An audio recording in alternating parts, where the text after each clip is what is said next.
நம்ம சுய ஆளுமைகளின் வரிசையில இன்னைக்கு நம்ம அடைய போறது நிதானம். ஆமாங்க, தானத்திலே ரொம்ப சிறந்தது எது? கண்தானம்னு சொல்வீங்களா? கண்தானம்னு வச்சுக்கலாம். ஆனா அதை விட சிறந்தது நிதானம்.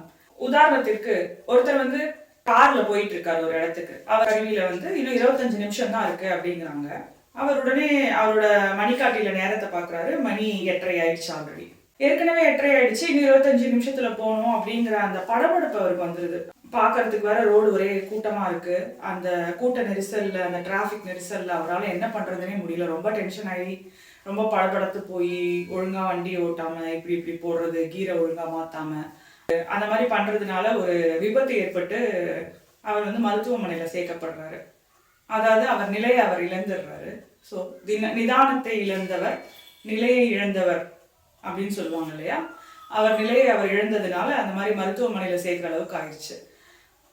ஒருத்தர் என்ன பண்றாருன்னா, அந்த மருத்துவமனையில இருக்கவருக்கு ரத்தம் தானம் பண்றதுக்காக போறாருன்னு வச்சுப்போம். கண்ணளவுக்கு போக வேண்டாம், ரத்தம் தானம் பண்றதுக்காக போறாரு அப்படின்னு வச்சுப்போம்.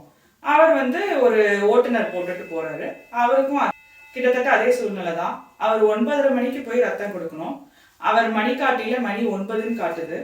அவரோட வழிகாட்டும் கருவியிலையும் இன்னும் 25 நிமிஷம் இருக்குதுன்னு காட்டுது. அவர் ஓட்டுநர் போட்டு போயிட்டு இருக்காரு.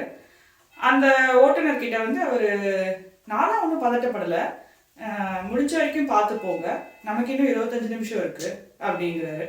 ஒவ்வொரு 5 நிமிஷத்துக்கு ஒருக்காவும் அவர் மணியை சொல்லிக்கிட்டே இருக்கிறாரு. அதுவுமே நிதானம் இல்லாம இருக்கிறது அப்படின்னு தான் அர்த்தம்.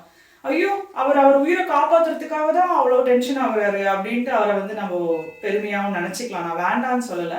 இருந்தாலும் அவர் நிதானத்தோட இருந்தா என்ன பண்ணிக்கணும்னா, வரைக்கும் பார்த்து ஓட்டு, கண்டிப்பா நம்ம போய் காப்பாத்திடலாம், அந்த மாதிரி ஒரு நம்பிக்கையா ஒரு முறை சொல்லிட்டு விட்டுட்டா போதும். முன்ன ஆல்ரெடி ஒருத்தர் நிதானத்தை இழந்ததுனாலதான் நிலையை இழந்து இப்ப மருத்துவமனையில இருக்கிறாரு. தானம் பண்ண போற இவரும் பெரிய தானமான நிதானத்தை இழந்து அதே மாதிரி ஆயிட்டாருன்னா என்ன பண்றது? அதனால நான் என்ன சொல்ல வரேன்னா, எல்லாருக்கும் விபத்து ஆகும், நீங்க நிதானத்தை இழந்துடாதீங்க, அந்த மாதிரி நான் சொல்ல வரல. நிதானம் என்பது ஒரு பிரதானம், மனசினுடைய நம்ம மூளையினுடைய ஒரு நிலை.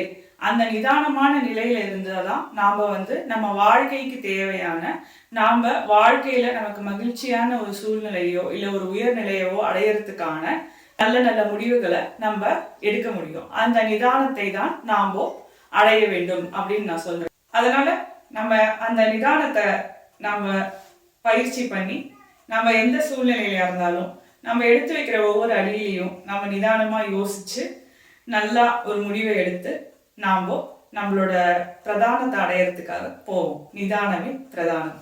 நிதானமா இருக்கேன், நான் பொறுமையா பண்றேன் அப்படின்ட்டு நாம இந்த தாமதம், ப்ரொக்ராஸ்டினேஷன் இவங்களை கூட சேர்த்துக்க கூடாது.